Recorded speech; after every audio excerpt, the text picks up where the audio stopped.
Memang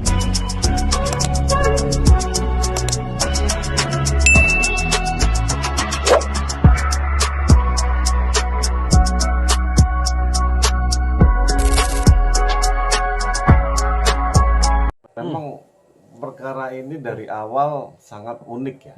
Artinya ada seorang terpidana yang mencoba mengedarkan, atau bukan mencoba ya, dituduh mengedarkan, didakwa ya, mengedarkan 100 gram di dalam lapas. Ada barang itu di dalam lapas aja, itu tanda tanya besar. Kalau tidak ada campur tangan dari yang pihak berwenang ya, atau oknum-oknumnya, saya pikir nggak mungkin ada itu barang. Itu fakta. Nah, makanya kalau misalnya ketika ada yang bilang dia tidak pernah melihat Amar itu menyalahgunakan narkotika ketika di dalam, mungkin aja. Karena kenapa? Ya dia kan bukan kembar siam yang nempel 24 jam kan. Kadang keluar, kadang muter, kadang kemana, kadang ribon, kadang apa ya kan. Ada kegiatan yang di dalam sebagai warga binaan itu ada waktu-waktunya juga kan gitu. Nah, mungkin yang saksi yang meringankan itu memang nggak suka narkoba.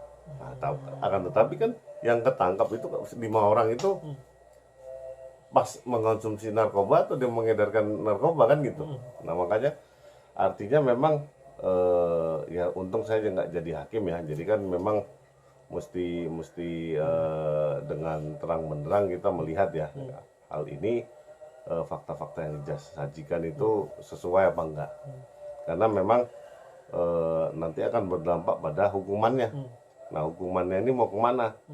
Apakah memang terbukti bahwa memang Amar ini yang sesuai dengan didakwakan, akan tetapi memang kendalanya adalah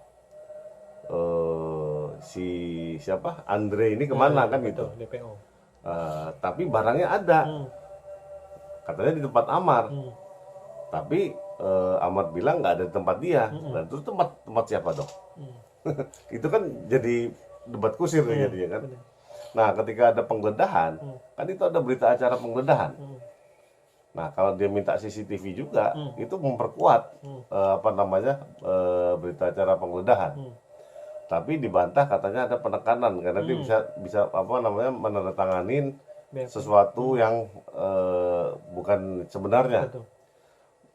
Ini memang cukup menarik ya. Artinya kekisruhan prosedur yang dituduhkan ini harusnya dengan mudah dibantah ya, dengan berkas-berkas dengan dokumen yang ada.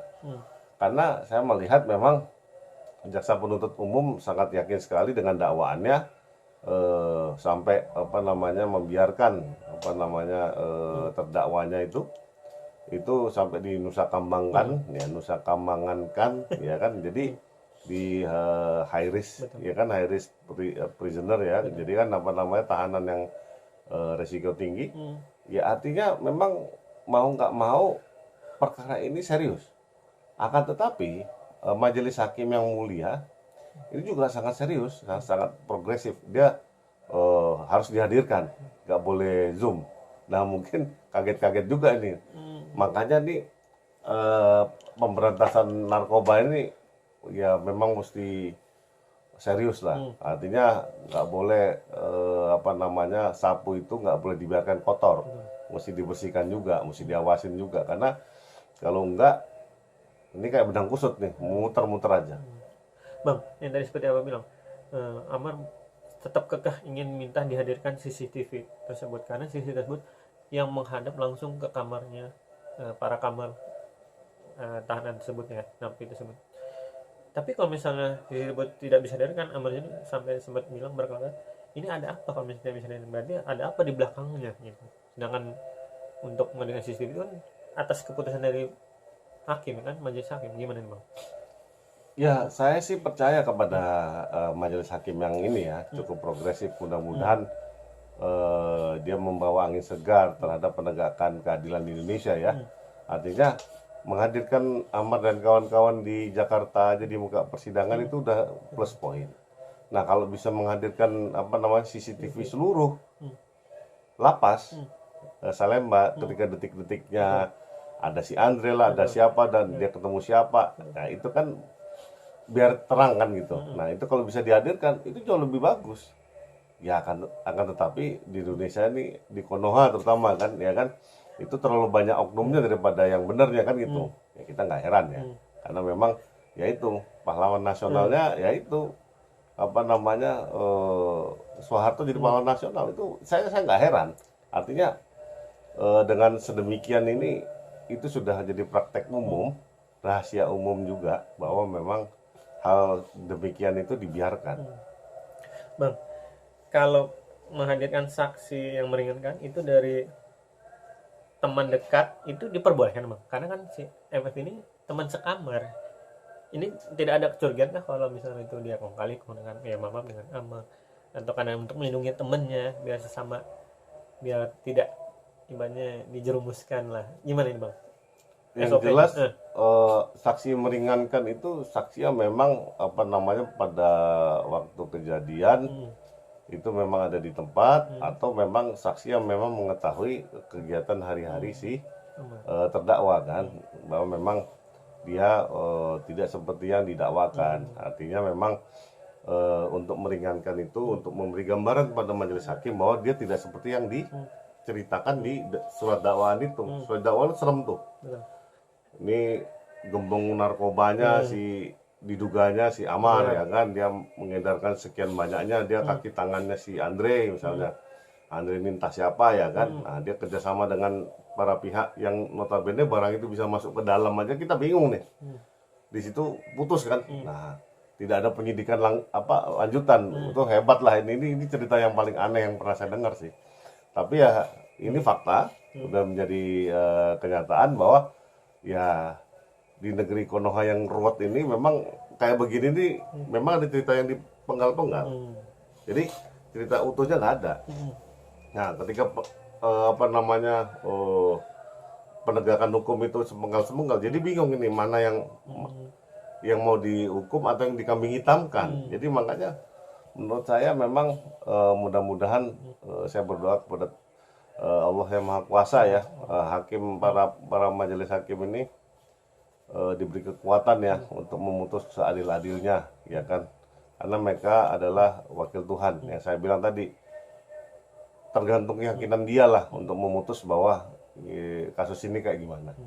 Dan Amar masih tetap ibaratnya kekeh, dia ingin membongkar, Bang, para oknum yang ada di lapas atau oknum siapapun di dalam lapas. Tapi sejauh ini belum ada lampu hijau dari LPSK, karena yang meminta Amar sebagai Justice Walbator JC itu adalah pihak Ganas. Dari kuasa hukum Amar bilang itu di luar kuasa saya, karena itu yang mengajukan adalah Ganas. Ini gimana, Bang? Kalau misalnya Amar aja pengen membongkar tapi tidak ada backingan atau dorongan orang, ibaratnya lembaga yang kuat untuk mendukung dia, gimana, Bang? Yang jelas memang JC itu nanti diputuskan sama majelis hakim. Nah, kalau dia ingin membongkar, di muka pengadilan lah dia mesti minta ke majelis hakimnya. Jangan nih alasan ke Ganas lah, kemana, aneh juga nih. Tapi emang dia itu emang sudah pas persidangan kemarin emang dia selalu ada ya, untuk dijadikan JC itu di muka pengadilan. Jadi penetapan hakim itu di dalam perkara ini, di dalam perkara Akuo. Jadi nggak bisa tuh ya dia ngajuin sendiri. Ya, hakim yang merintahin. Itu kalau dia nggak ngerti prosedur dia tanya lah, malu lah. Bang, jadi kesimpulannya Amar yang harus tetap ibaratnya maju terus untuk dia bilang kan dia ingin membongkar kan oknum yang bermain belakangnya, sampai dia yang tadi seperti bilang dia sampai dibilang jadi kambing hitam atau dituduh sebagai tumbal. Terus walaupun tidak dapat dukungan dari belum dapat LPSK, dan gimana? Ya, dia wajib ya kalau dia ingin menyelamatkan dirinya dan memang ada informasi itu, ya dia minta ke majelis hakim untuk dia dijadikan JC. Jadi jelas itu supaya dia dijadikan JC, nanti hakim merintahkan LPSK untuk melindungi dia atau bagaimana kan gitu. Atau memang kan jaksa juga punya wewenang di atas dia, ya kan. Jadi atasnya hakim jelas itu memutusnya dengan penetapan kan gitu. Seperti halnya dia dihadirkan di muka persidangan kan penetapan hakim juga. Nah, kalau terkait prosedural para terdakwa atau napi yang tadinya di Nusa Kambangan terus dihadirkan di persidangan, menurut Humas di Janpas bilang Amar nanti setelah persidangan akan dikembalikan ke Nusa Kambangan. Tapi Amar merasa nyaman, merasa tentram, tenang di lapas narkotika ya, khusus narkotika di Ciminang. Tidak ada intimidasi, tidak ada apapun itu. Ini gimana, Bang? Ya itu memang prosedural dari karena dia merupakan warga binaan dari Janpas, ya harus ngikutin prosedurnya. Ya kalau namanya penjara itu nyaman apa enggak, Indonesia mungkin nyaman lah, orang bisa pergi kemana-mana kok asal ada duitnya kan. Nah cuman kan nggak bisa begitu gitu loh. Artinya kan ini adalah ultimum remedium supaya dia kapok, supaya tidak mengulangi perbuatan, ya kan. Nah cuman kan kadang-kadang orang pada salah kaprah, ya kan, katanya dikriminalisasi lah segala macam, ya. Kebanyakan orang yang negeri Konoha ini kan pembohong semua. Kita bingung jadi mana yang benar mana yang enggak. Tapi yang jelas pada faktanya memang nggak bisa dipungkiri ada itu barangnya kan gitu. Karena kalau nggak ada barangnya nggak mungkin pasalnya tuh 112, 114 ya kan. Nah makanya kan yang jelas kalau dibilang nggak ada sama sekali, dia historinya udah 3 kali ini apa namanya napi narkoba. Saya bingung ini pola pembelaannya terus terang.